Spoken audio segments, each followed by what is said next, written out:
Using mathematics, the ancient Greeks provided more detailed information about our dominant celestial neighbors, the sun and moon. Even back then, 2,000 years ago, they knew that the earth curves.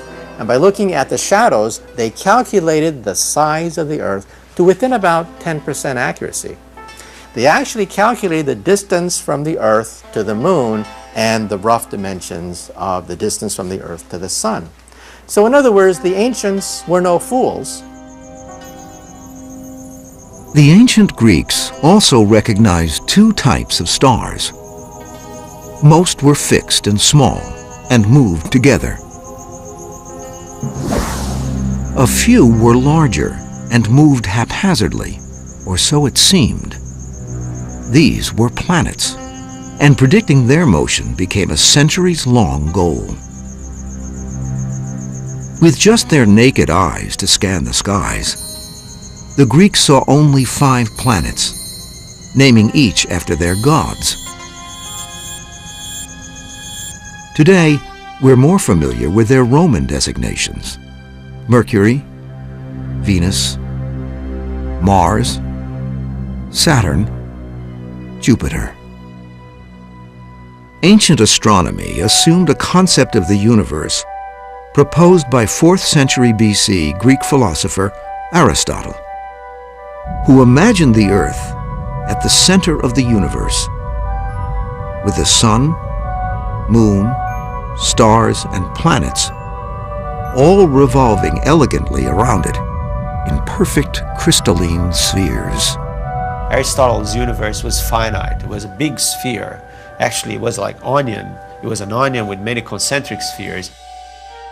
1st century astronomer Ptolemy improved on Aristotle by accurately tracing the paths of the planets, which didn't move haphazardly after all.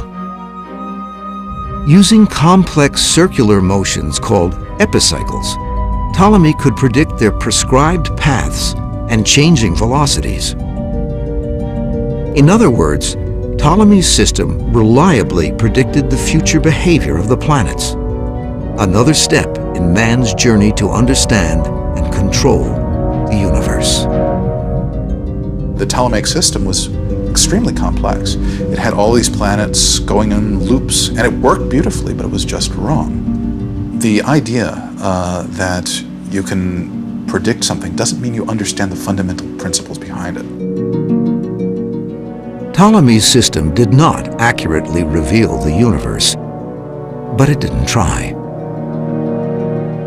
He essentially showed that the positions of the planets could be calculated for any time past or future. It was a tour de force of mathematical understanding.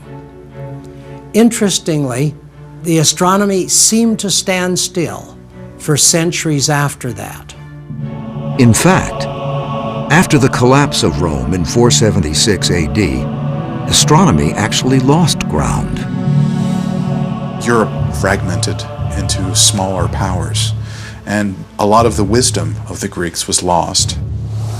1,000 years later, a new theory would confront accepted beliefs about how the heavens worked and would move mankind one step closer to a theory of the Big Bang.